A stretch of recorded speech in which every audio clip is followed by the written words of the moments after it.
Bora falar de uma das queridinhas para quem gosta de receber dividendos. Vamos falar da Taesa, uma nova apresentação no site de RI e os novos investimentos. Será que vão cobrir as licenças que estão vencendo?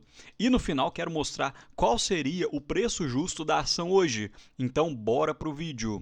Então, antes de mais nada, mostrando um pouco sobre a Taesa, hoje ela detém cerca de 44 concessões ao longo de todas as regiões brasileiras e dentro da Bolsa Brasileira, hoje nós temos apenas 3 empresas que são puramente do setor de transmissão do setor elétrico, que seria a própria Taesa, a ISA Energia e a Alupar, e hoje a Taesa detém mais de 15 mil quilômetros de linhas de transmissão, com um índice de disponibilidade de 99,93% e a parcela variável dividido pela RAP de apenas 0,3%. E para quem não conhece, no setor de transmissão, para que a empresa receba a receita, ela não precisa de calcular o volume que está passando dentro de uma determinada linha de transmissão. A linha precisa estar apenas disponível para que a empresa receba a totalidade da sua receita. Então, com esse índice de disponibilidade, a Taesa não gera praticamente nenhuma indenização. E hoje, a receita anual permitida da Taesa é de 4,4 bilhões, com uma margem EBITDA de 86% e 12,6 bilhões de valor de mercado. E na semana passada, a Taesa soltou esse comunicado ao mercado, informando que foi feito um novo reforço autorizado na concessão de São Pedro Transmissora de Energia S.A., que deve receber uma RAP adicional de cerca de 6,4 milhões referente ao ciclo 2025-2026. Porém, percebam, conforme falei no slide anterior, hoje, a receita anual permitida da Taesa é de 4,4 bilhões, então esses 6,4 bilhões seria uma parcela bem pequena de reforço. E outro ponto que eu tenho chamado a atenção é que até meados de 2032, cerca de 42% da receita da empresa irá vencer. Então a Taesa provavelmente deve perder essas licenças se elas não forem renovadas.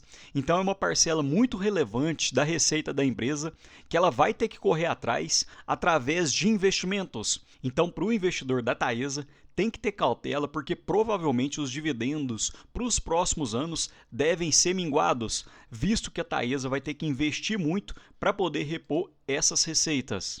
E esse slide eu acho fantástico porque consegue capturar basicamente como as empresas de transmissão elétrica são bem rentáveis e têm contratos de alta estabilidade e receitas crescentes, porque hoje o arcabouço regulatório é forte, então como é um setor fortemente regulamentado, tem um histórico estável e também tem uma baixa penetração de outras empresas.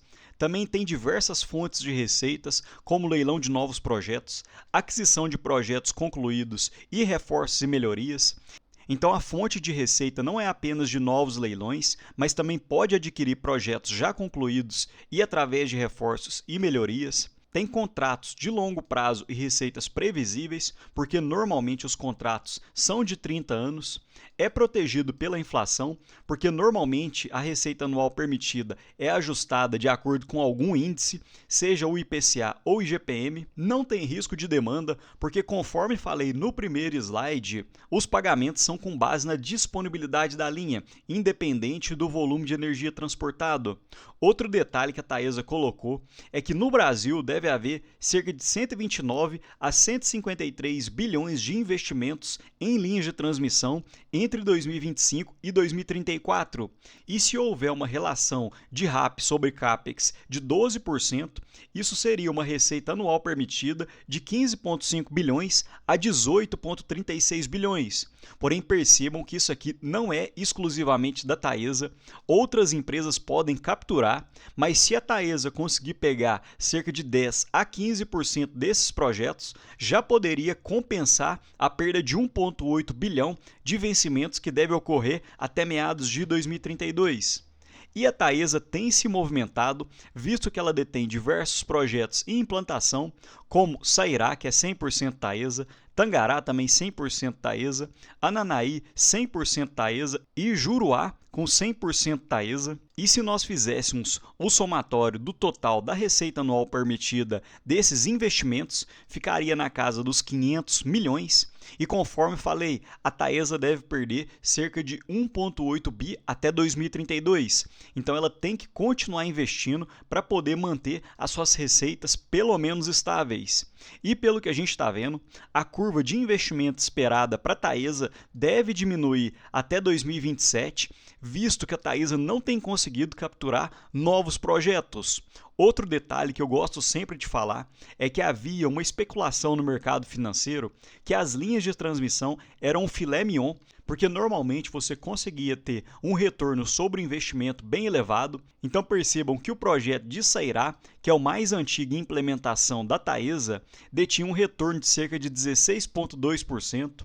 Porém, quando a gente pega projetos mais novos, assim como Tangará, Ananaí e Juruá, o retorno gira em torno de 8 a 9%, justamente porque novas empresas têm entrado nos projetos. Então, o ágio que essas empresas de transmissão consolidadas, assim como a Taesa, Isa Energia e a Lupar, têm conseguido, tem ficado na casa entre 10 a, no máximo, cerca de 12%.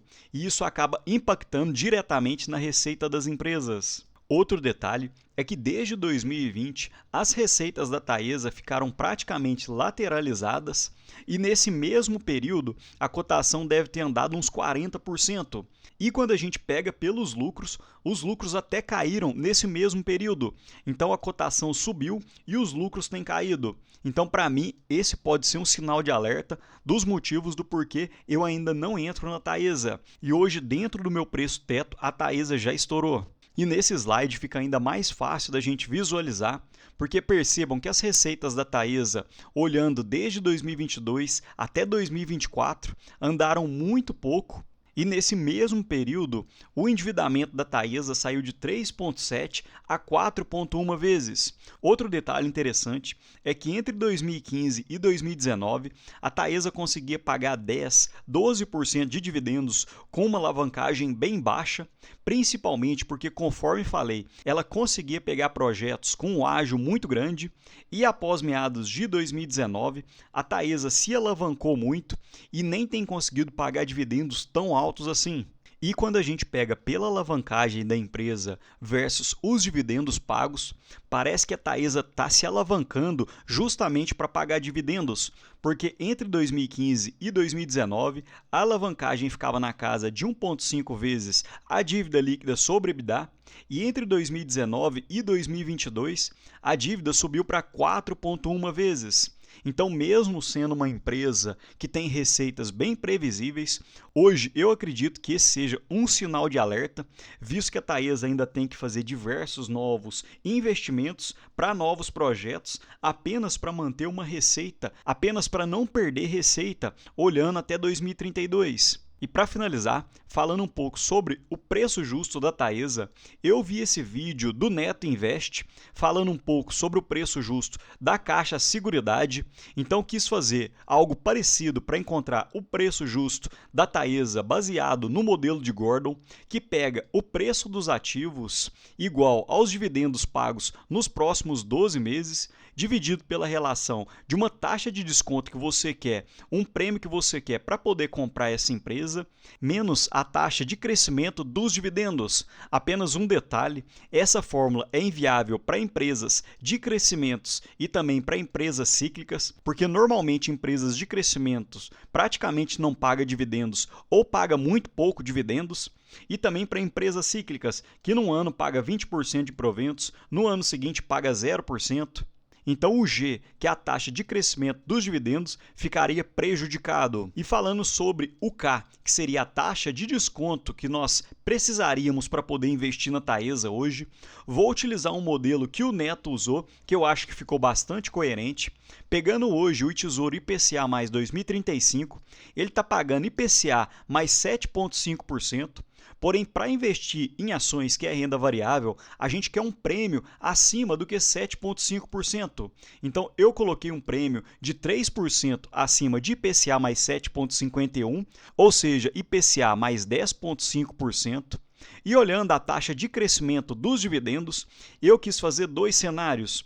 Um cenário otimista, em que os dividendos irão crescer na taxa de IPCA mais 2%, e um cenário conservador, que os dividendos vão crescer numa taxa de IPCA. E aí você pode me perguntar, Rafael, mas os dividendos da Taesa têm crescido ao longo do tempo.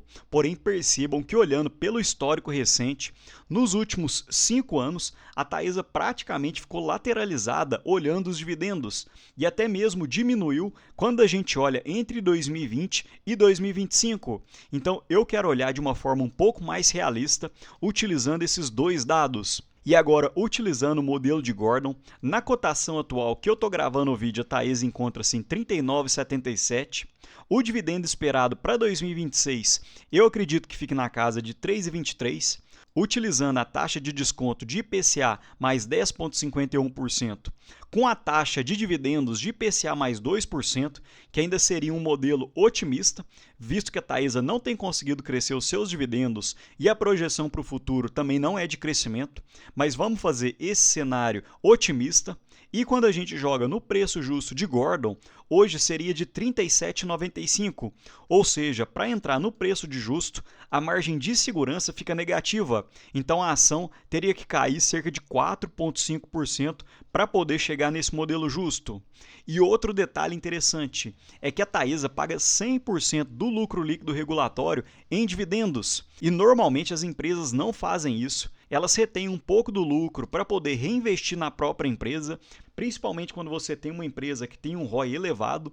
Então, se a gente fizesse uma nova simulação na Taesa, olhando 85% do lucro líquido regulatório em dividendos, a situação ficaria ainda um pouco pior, visto que o dividendo esperado ficaria de R$ 2,75 e o preço justo ficaria de R$ 32,31, ou seja, a cotação teria que cair cerca de 19% na cotação para atingir o preço justo de Gordon e justamente para você obter uma taxa de retorno esperada de IPCA mais 10%. E essa fórmula nos mostra que se você estiver investindo nesse preço, você não conseguiria atingir essa taxa de desconto de IPCA mais 10,51% de forma esperada de retorno embutido no preço da ação. Então hoje, olhando algumas premissas, é lógico que você não vai utilizar apenas o preço justo, você tem que olhar o contexto como um todo, mas mesmo olhando o contexto, eu não acho que a Taesa esteja tão atrativa assim, justamente por isso não adicionei na minha carteira. E para finalizar, fazendo o retorno embutido no preço da ação, hoje com um payout de 100%, a Taesa deve pagar cerca de R$ 3,34 de dividendos, o que seria 8,37% na cotação atual. Então, como a Taesa paga 100% dos lucros em proventos, não sobra nada para ela, entre aspas, reinvestir na empresa. Então, o retorno nominal da Taesa hoje é de 8,3%, o que seria IPCA mais 2,37%. Ou seja, enquanto a renda fixa está pagando IPCA mais 7,5%, a expectativa é que a Taesa pague IPCA mais 2,37%.